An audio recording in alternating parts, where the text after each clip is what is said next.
Hi, this is Rhonda Brown. Welcome to From Montana Bowl of Cherries. Welcome to the garden in August.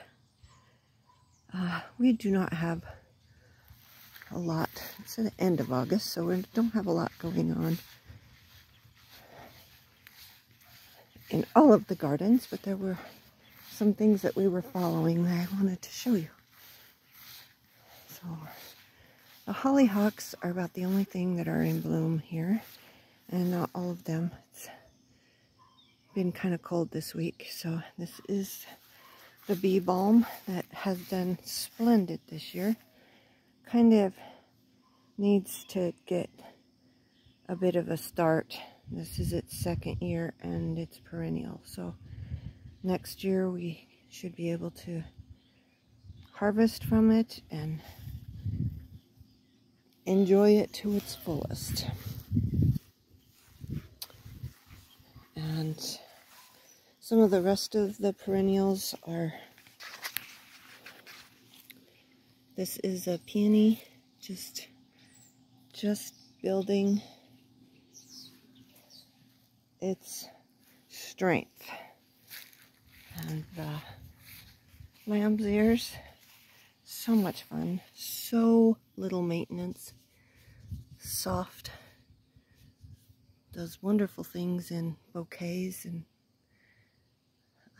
dried arrangements because it dries super well and doesn't require a lot of my attention.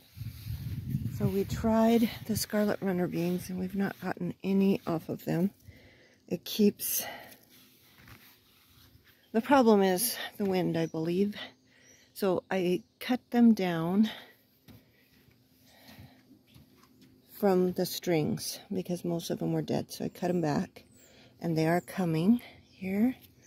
And I do have some blossoms. I don't know, the wind keeps blowing the blossoms off. So I've had blossoms several times.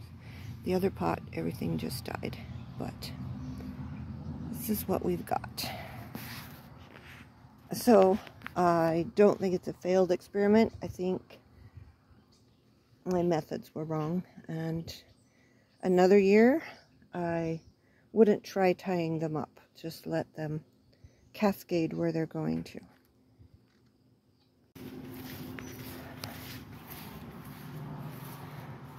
The spiral garden has just outdone itself. They have not got the trimming done, so there's weeds around the outside edge. I've harvested this oregano twice, all the way down to the ground. It could happen every single week. When I used to sell herbs at the farmer's market, I harvested everything I had every Saturday morning, and by the next Saturday morning it was all ready to go again. So it could happen every single week and be just fine. And then the lime basil has done really well but not been harvested. And the purple ruffles basil, they have looked so bad I didn't even know that they would take off. The nasturtiums have not blossomed. I don't know why they haven't blossomed. They grew very well, and my little succulent experiment really likes it in there.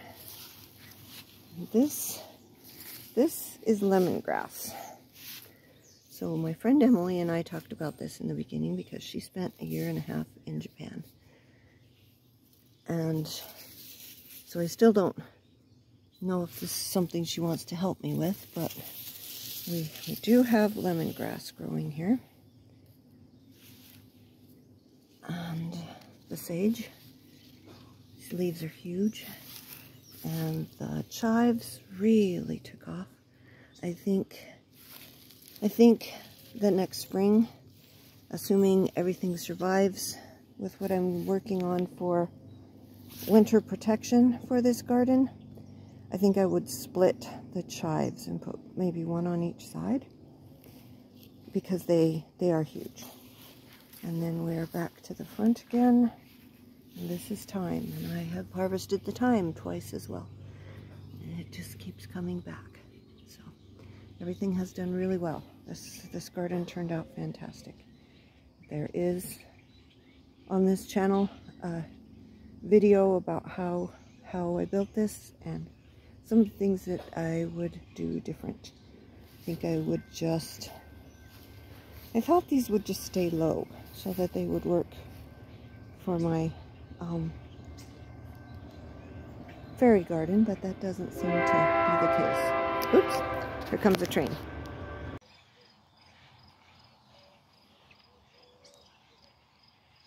Alright, so the tomatoes, cherry tomatoes on the back deck have done amazing. They are one of my grandson's favorite vegetables are cherry tomatoes. So he was here yesterday. He picked everything that could be picked and shared one for him and one for Donnie.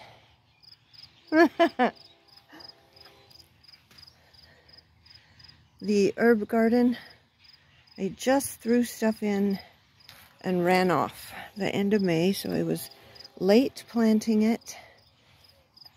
I think it's done remarkably well. Really well. This is basil up here, and I have only been harvesting to use. I haven't harvested to dry any or make pesto for the freezer or anything. We've just been eating it, picking it to use it. And the same with the parsley, but the parsley, I only had one plant that actually made it this year. This is borage. That's fun because it reseeds itself. And then the dill, on our second round of dill.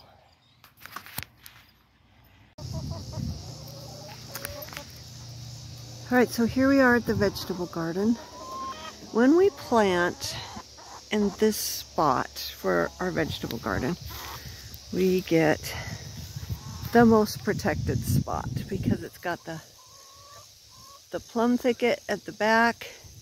It's got these great big huge trees to the north, and when we plant out here where the chickens are this year, it doesn't have the same protection. So this garden grows different than when we plant here at this garden. Also did not keep up with the trimming. It's kind of been a crazy summer. So I just threw the plants and the seeds in the ground the last week of May and then took off. And then June was not what I expected, and therefore July was not what I expected. But this has done amazing in spite of me. So I figured out that, so this is a zucchini plant that I planted the end of July, when I figured out that my zucchini had turned into scallop squash. So I planted this. I don't know if it will get enough heat to be able to produce. So we're watching that. The corn is finished. I picked the last of it this morning, and so it is done. These are the hot peppers. You can see some Anaheims back in there. Some of these crazy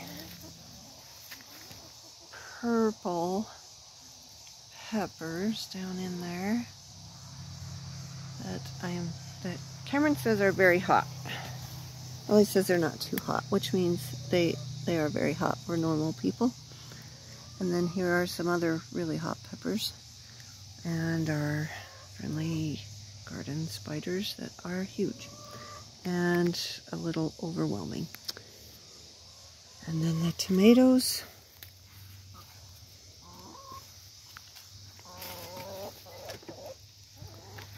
And then the things that are mostly gone. But these are tomatillos, and they pretty much took over the peppers and the potatoes. These are potatoes that I need to get dug, but I need to find them. So I'm going to cut back these tomatillos on Monday because I just don't think they are going to, these outside edges are not going to produce that much more anyway. And down in here there are some pimento peppers that I really would like to get some pimento peppers off of. So those are bells. Here's the pimentos back in there. And these are the squash that turned from zucchini to scallop squash. They all turned out to be scallop squash because they planted them too close together.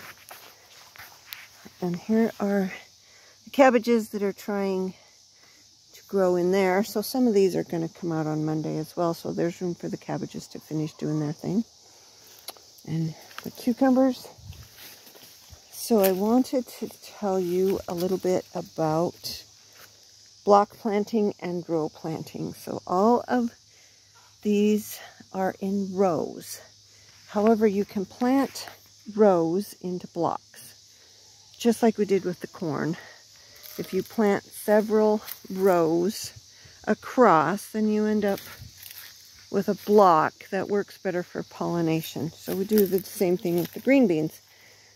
If you plant a part of a row in 3 rows of green beans, then you end up with a block of beans. And the same way with the corn. But you don't have to plant the whole row. You can plant 3 half rows, and in the other half a row, you can plant something like the peppers and the beets. So on another year, I will plant 1 zucchini plant at the end of a spring crop row so that it can just take over whatever it wants to take over. And then I will plant another one on the end of another row, maybe at the other end, so that it's not falling all over the cabbage to try and take care of that. Okay, so I told you about the block planting, and I told you about the plan for this mess. So when I am putting my plan in to my garden planner and journal, then I can still use the row garden, and I can turn these into blocks simply by only filling up part of the row with the same thing on the same end, so that we end up with a rectangle instead of a row. And then these are the plums, and this end did not have as many plums on it as the other end did this year. So we need to be checking for plums here. It's just about time to harvest plums and crab apples. Alright, so there is our garden in August. Thank you.